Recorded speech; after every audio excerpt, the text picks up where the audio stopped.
2 lives were lost while trying to break free from the same man, and 2 families fighting for justice. The deaths of Phoebe and Baillee continue to be among Australia's most perplexing mysteries. Phoebe was born on the 9th of May 1986.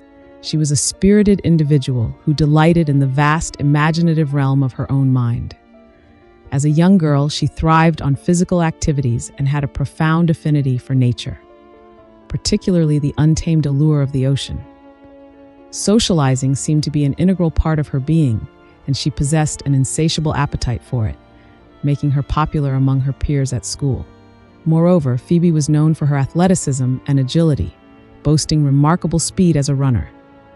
Notably, she found camaraderie and joy in playing basketball alongside her close circle of friends on a team. At a young age, Phoebe dabbled in drug experimentation, wrestling with alcohol as a coping mechanism for her anxieties. Her battles included depression, for which she sought solace in medication and counseling. As a young woman, Phoebe exuded sensitivity, care, and compassion. Her artistic talents and creativity shone brightly, complemented by her strong will and occasional quick temper. She possessed a mischievous, playful sense of humor, while also experiencing deep emotions that sometimes led to melancholy. Her staunch sense of justice was undeniable. Her loyalty knew no bounds, and as a friend, you could always rely on her unwavering support.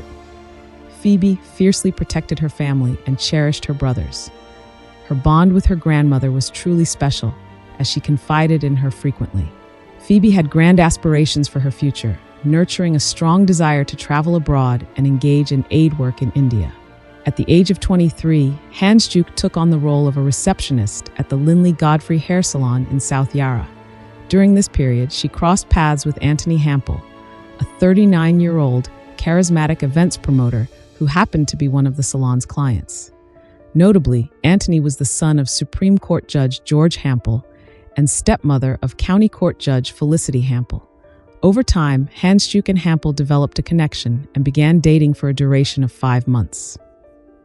As their relationship grew, she eventually moved into his residence, the Bailee apartment on St. Kilda Road, in October 2009. The luxury Bailee apartments are nestled between Albert Park Lake and Faulkner Park along St. Kilda Road. Along the 84 apartments, tenants also have access to the heated indoor pool, sauna, spa, steam room, gym, 24-hour concierge, and an exquisite Italian restaurant. The average price for an apartment is $1.5 million. Their differences in lifestyle and background often led to raised eyebrows and skepticism from those around them. Many couldn't understand what brought these two seemingly opposite individuals together. Phoebe's artistry was her passion, and she would often immerse herself in her work, expressing her emotions and perspectives through her art. She lived a simple life, cherishing experiences and connections over material possessions. Her bohemian lifestyle allowed her to explore the world, gather inspiration from various cultures, and never conform to societal norms. Antony, on the other hand, was accustomed to a life of luxury, attending extravagant parties and networking with influential people in high society. His world revolved around business deals, profits, and maintaining a polished image to uphold his family's reputation. Phoebe's bohemian lifestyle clashed with the expectations set by Antony's high society circles. In the months preceding her passing, Phoebe went through several instances of leaving Antony, during which she confided in her family and therapist, expressing her belief that she could never meet Antony's expectations. It appeared that Antony's behavior towards her was emotionally and verbally harmful, exacerbating Phoebe's struggles with depression and alcohol dependency. In one of their final conversations, she also voiced her concerns about Antony's controlling nature and that he isolated her from her friends. The last week of her life. One of Phoebe's closest confidants was her grandmother. In the days leading up to her passing, Phoebe visited her grandmother and revealed her intention to leave Antony. However, her grandmother convinced her to return to the apartment and at least end the relationship face-to-face on good terms. It's a decision her grandmother regrets to this day. Phoebe's last week was marked by turmoil, and it began with a Skype call to her mother. Her mother was aware that Phoebe had broken up with Antony, so she was surprised to see Phoebe back in the apartment. During the Skype call, her mother inquired if they had resolved everything, but Phoebe simply raised her finger to signal silence. It was evident that she wanted to say something but couldn't find the words. Instead, Phoebe mentioned that they were just watching a movie in the other room, avoiding the topic. The day after that Skype call on Monday morning, Phoebe saw her psychologist, who reported her mood as very low and indicated being distressed regarding her relationship. On the same evening, Phoebe and Antony went to dinner with their friends Matt and Julia Rockman, but it turned out to be a disaster. During the dinner, Phoebe started opening up to Julia Rockman, whom she was very fond of, about her struggles and true feelings. However, the conversation quickly changed as Antony shut her down and prevented her from expressing her thoughts and emotions truthfully. The friends stated that the dinner abruptly ended, and once they returned home, Phoebe and Antony got into a heated argument in the car park. Phoebe left the scene in tears and reached out to an old party buddy, insisting on meeting for a drink at a city bar. According to the party buddy, they had a few drinks, but Phoebe was not out of control. They only stayed at the bar for about an hour as it was a Monday and the bar closed early. However, during that short time, Phoebe's phone rang incessantly. Phone records later revealed that within 1 hour that night, Antony called Phoebe 27 times. She got agitated by Ananti's repeated phone calls and ended up throwing her iPhone across the street. Phoebe continued on her own path into the night and eventually found herself at her mom's house, where she had a lengthy conversation with her mom's partner about her relationship with Antony. The phone records showed that by Tuesday morning, she had returned to the apartment she shared with Antony, who had already left for work. It was evident that Phoebe was in desperate need of help, as she made calls to the crisis line at Alfred Hospital, her doctor, and psychologist Joanna Jonah Young. During her half-hour conversation with Joanna Young, Phoebe expressed distress about her drinking and her relationship. Despite the concerns raised during the conversation, Joanna Young did not contact a crisis assessment team to check on Phoebe's well-being. Shortly before 4 p.m., Phoebe sent a text to her grandmother Jeanette, reassuring her that she was okay and would call her the following day. Phoebe ventured out again. On Tuesday, Phoebe met with friends in Melbourne, and there is limited information available about that day. On Wednesday, around 10:30 a.m., a peculiar tomato soup message was sent from Phoebe's iPhone. "Hi family, I am in bed about to sleep, and when I wake, I will transform into the most incredible human being you've ever seen. I will go to hospital. It's safer there, and I hear the special tonight is tomato soup. Delicious, nutritious. I love you all very much, but not enough to send an individual text. Sorry about that, but time is sleep, and I must be on my way. Merrily, merrily, merrily. Life is but a dream." It's worth noting that earlier on Monday night, Phoebe had thrown this iPhone across the street during an incident. She had two phones, the iPhone, which actually belonged to Antony, and an old Nokia phone. Until today, the Nokia phone has never been found. Antony asserted that Phoebe returned with the iPhone on Tuesday, and its screen was broken, which is why she couldn't respond to calls and messages. He claimed to have taken the iPhone to a repair shop on Wednesday. However, some doubts arose regarding the authenticity of the tomato soup message. Phoebe's family expressed their belief that the message didn't sound like something Phoebe would have written herself. Additionally, questions were raised about how she could have composed a message without any spelling mistakes on an iPhone that was allegedly damaged to the extent that she couldn't even answer a phone call. The circumstances surrounding the tomato soup message and the condition of Phoebe's iPhone became points of contention, adding further complexity to the investigation. Over the course of the next 2 years, Antony's narrative underwent multiple changes. Initially, he claimed that it was more likely he took her iPhone with him on Thursday, implying she could have written the tomato soup message on Wednesday. This scenario would also mean that Phoebe didn't have her iPhone with her on the day of her death. However, contradicting Antony's claim, at least one police officer and Phoebe's dad recalled seeing Phoebe's iPhone in the apartment on the night her body was discovered. Regrettably, there is no concrete evidence to support either version of events. The repair shop has no recollection of when the phone was dropped off, and there are no records available. The only piece of evidence is a receipt provided by Antony's father, George Hampel, who happens to be a retired Supreme Court justice. This receipt indicates that he picked up the phone from the repair shop a few days after Phoebe's passing. Thursday, December 2nd, 2010. On the day of Phoebe's passing, Antony stated that she was peacefully asleep when he left for work around 8:30 in the morning.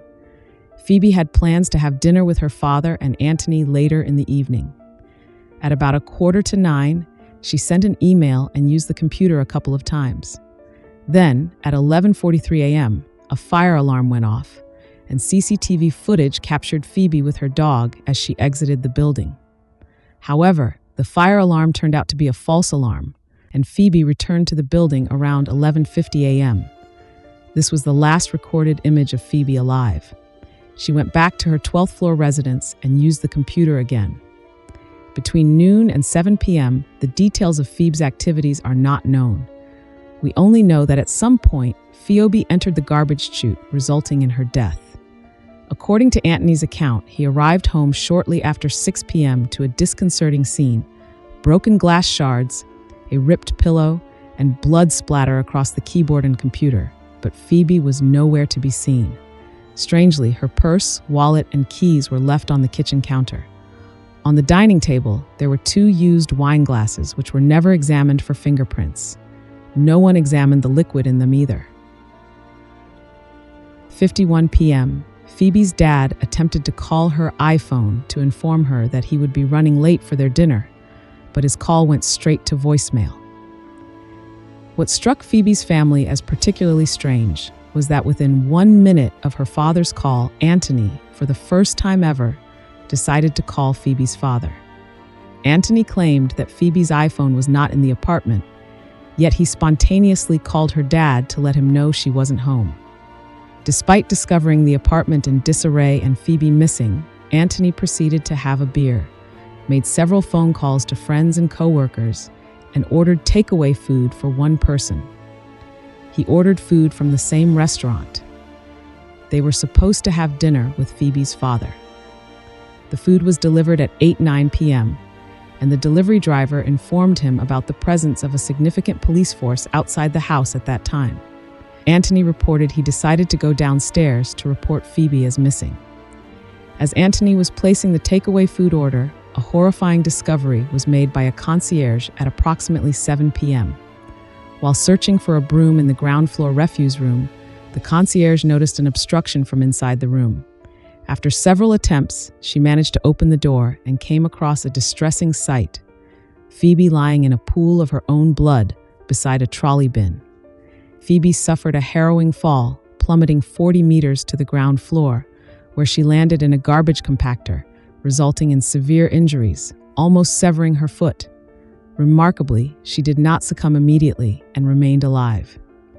Despite her injuries, Phoebe mustered the strength to climb out of the wheelie bin. In the darkness of the room, she struggled to find the exit, but unfortunately, her efforts were in vain. Phoebe's life came to a devastating end due to blood loss, alone in the dark, surrounded by other people's discarded waste. Antony told the police immediately that Phoebe must have taken her own life, and it seems the police indeed were swiftly convinced that Phoebe had taken her own life, as there seems to be no alternative explanation for the glaring inadequacies in their investigation. Firmly believing she was deceased, they declined the paramedics' request to examine her for any signs of life, leaving the actual time of Phoebe's death indeterminable.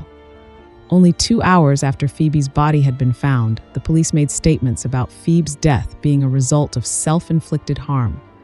Because of this, police failed to collect all the CCTV footage from the building, which had the potential of capturing anyone else involved in Phoebe's death.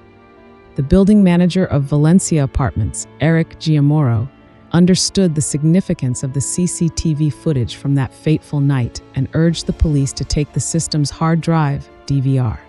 The cameras operated on a 2-day loop, which meant they recorded over previous footage every 2 days. Surprisingly, the police departed from the Valencia apartments on the night of Phoebe's death without obtaining any CCTV footage. leaving the cameras running. They also neglected to take any phones or computers, despite the presence of blood on the mouse pad. Eric Giamoro was perplexed by this decision, and the police merely mentioned they would inform him if they needed to collect or review the footage. 2 days later, the police contacted Eric, requesting the company responsible for servicing the CCTV system to collect the DVR and start the downloading process. The police essentially outsourced this task to a private company, despite being aware that the footage was overwritten every 2 days. As a result, only the footage from 3 or 4 cameras out of the 16 was successfully retrieved, leading to the loss of critical strategic camera footage. Among the footage that remained uncollected was that of the underground car park, which served as an easy escape route for any potential perpetrator. The failure to secure the CCTV footage shocked Phoebe's family, especially her grandfather, a retired detective. He asked Eric if he could access the hard drive to analyze it himself. Eric agreed, but when he went to retrieve the hard drive from the storage, it was nowhere to be found. He promptly reported the missing hard drive to the police and conducted thorough inquiries, but to this day, the hard drive remains unaccounted for. The police did not seize any of Phoebe's or Antony's electronic devices on the night of Phoebe's death. None of the laptops or mobile phones were examined. They also did not test the blood found in the apartment for DNA. Police also failed to photograph or take samples of large shoe prints leading away from the apartment. This is the official version. Victoria police reached the conclusion that Phoebe's death was a result of self-inflicted harm, whereas the coroner had a different ruling, considering it a freak accident. According to the coroner's findings, Phoebe's final hours involved heavy drinking, resulting in a blood alcohol level of 0.16, 3 times the legal limit. She had also ingested 1 or 2 sleeping pills of Stilnox. The coroner's opinion was that Phoebe had accidentally broken glass in her apartment. During an attempt to clean it up, she sustained cuts on her body.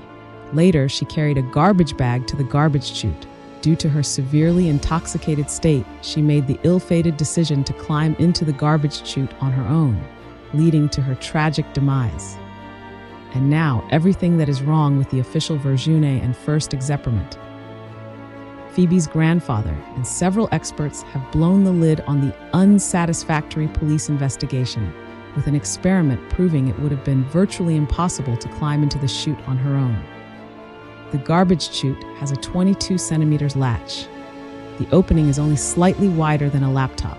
The initial challenge is accessing the garbage chute since there are no apparent handholds or support structures nearby. Moreover, a crucial obstacle lies in the fact that once something is inserted into the chute, the door automatically closes, further complicating any attempt to enter the chute.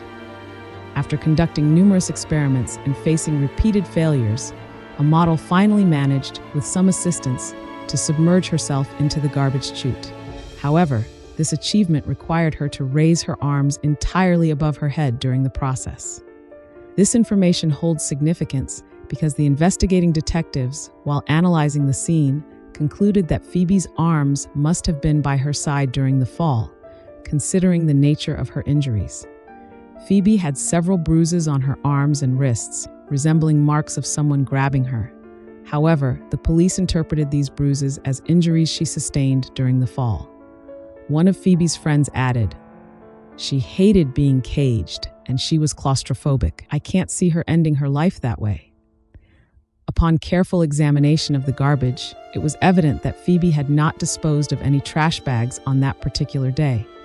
Furthermore, forensic testing showed the absence of Phoebe's fingerprints on the handle or in the vicinity of the garbage chute. Another troubling aspect of this case is the discovery of Phoebe's sunglasses next to her in the refuse room. It's puzzling why she would take her sunglasses with her while attempting to climb into a garbage chute.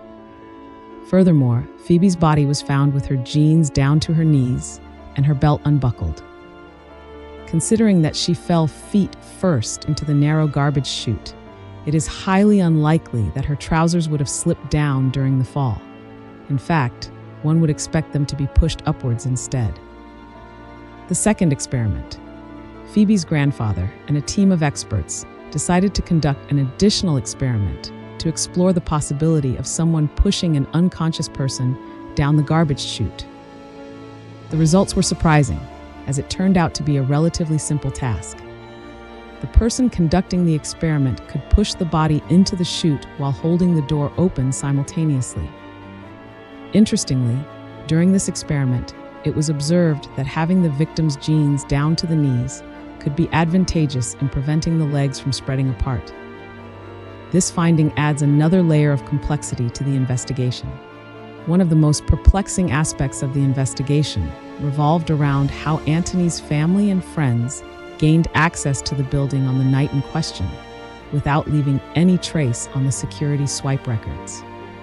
To reach the 12th floor, visitors needed to pass through multiple security doors that could only be unlocked with a coded chip. However, during the police investigation, it was discovered that Antony's family members and friends were able to enter the building and his apartment without using a chip card or generating any record on the security system. This raises doubts about the reliability of the security system and the accuracy of the timeline provided by Antony regarding his comings and goings that night.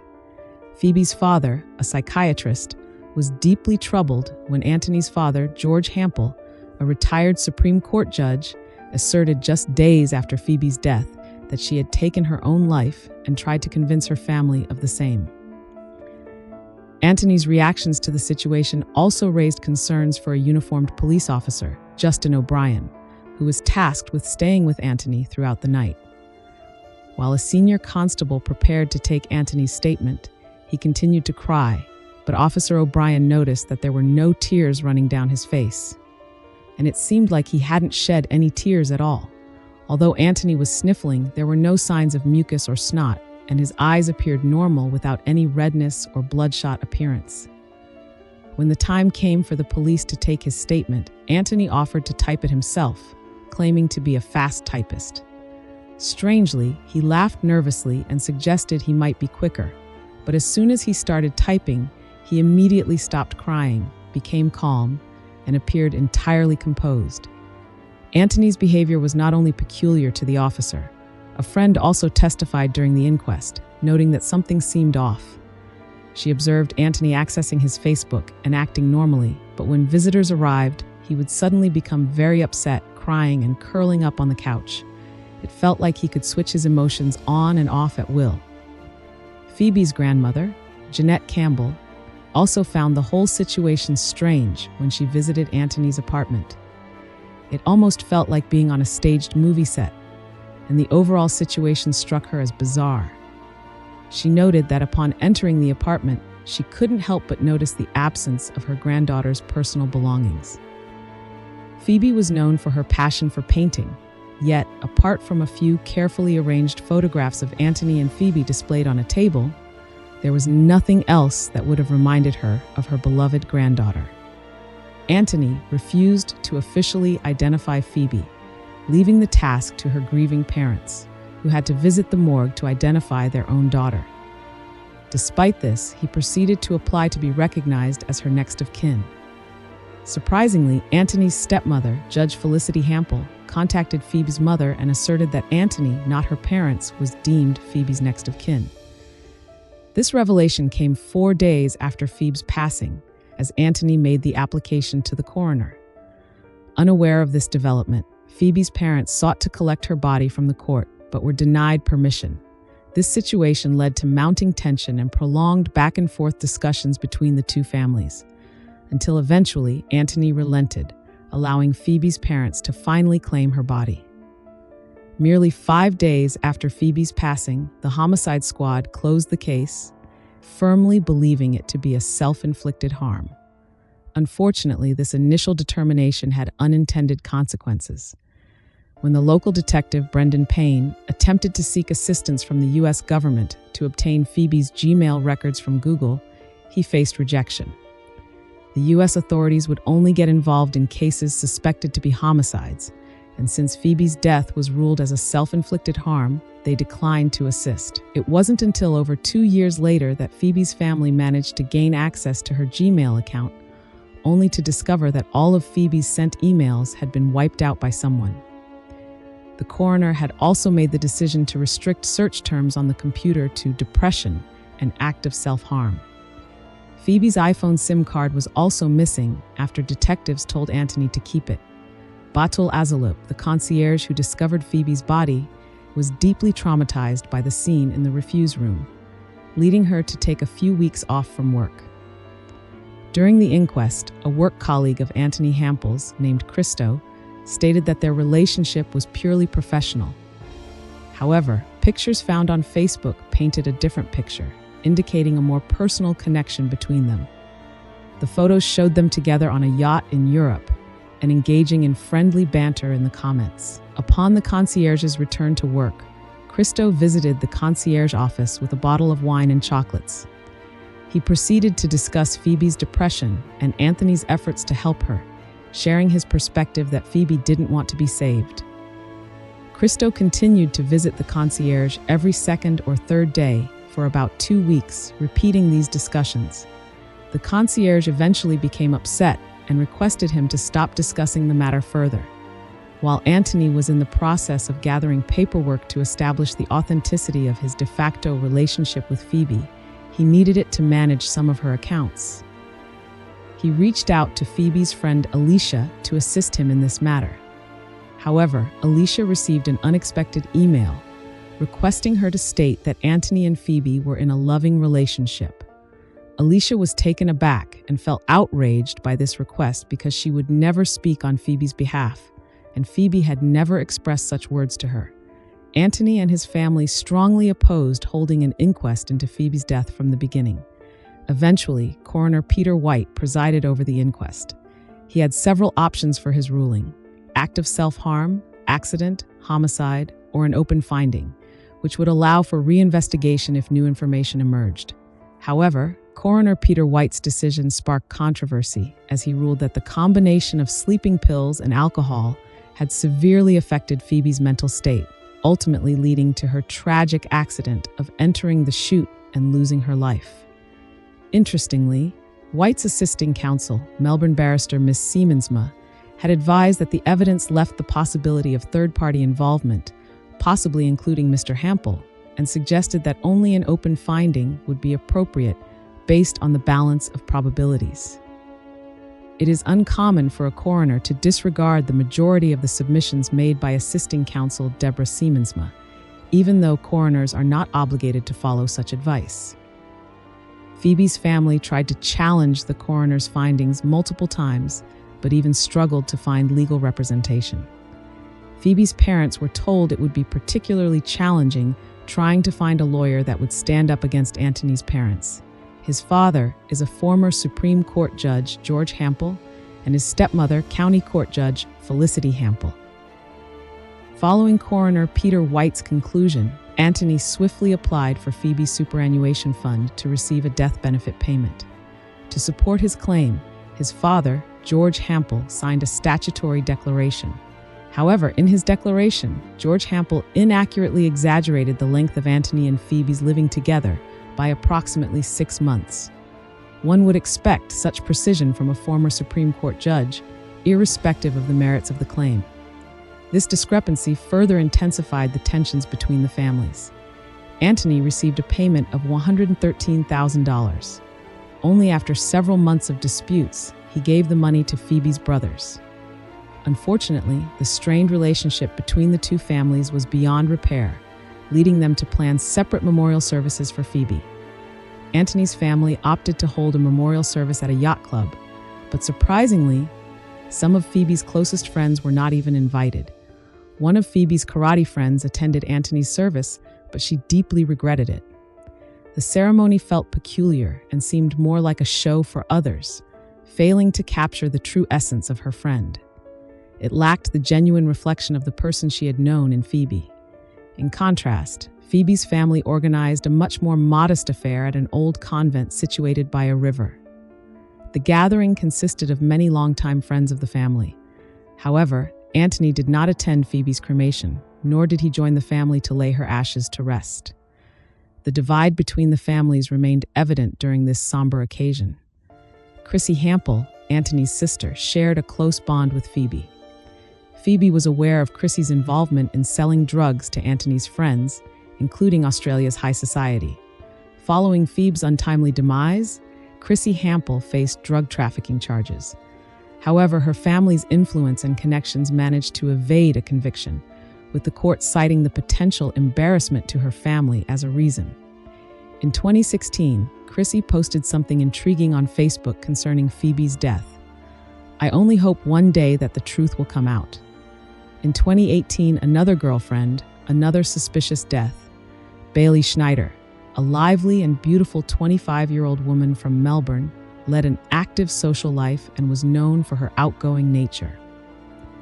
On a seemingly ordinary morning on June 24, 2018, Baillee was at home with her phone, feeling upset about a recent fight with her boyfriend at a barbecue. She had even informed her parents that she had broken up with him. While her parents briefly went out to the shops to get groceries, tragedy struck. Upon their return, they found Baillee lifeless, slumped against the skirting boards near a cupboard in the kitchen, with a gold cord tied around her neck.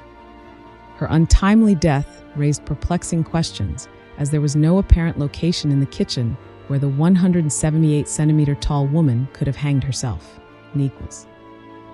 Despite these uncertainties, the police swiftly concluded that her death was a result of self-inflicted harm, a decision her parents strongly disagreed with. The investigation process took over a year before an inquest into the model's death was finally opened. During this time, the police obtained possession of 2 mobile phones belonging to Baillee Schneider, but it remains unclear why her phones were not seized on the day of her death. The inquest once again reached the conclusion that Bailey's death was self-inflicted. However, her parents were left with lingering questions and no clear answers. Interestingly, both Baillee and Phoebe had a romantic relationship with the same man, Antony. Both of them wanted to leave him before their deaths. Prior to their relationships with him, both women enjoyed active social lives and had many friends. Strikingly, similar to Phoebe, Baillee also underwent a transformation, becoming increasingly secretive and socially withdrawn during her relationship with Antony. With 2 seemingly suspicious deaths ruled as acts of self-harm, the question of whether this is a mere coincidence or something more sinister remains unresolved. And that brings us to the end of this episode. If you enjoyed the video, don't forget to give it a thumbs up, leave a comment, and subscribe to the channel. This way, you'll stay updated with our new content. See you in the next episode. Stay safe. Bye.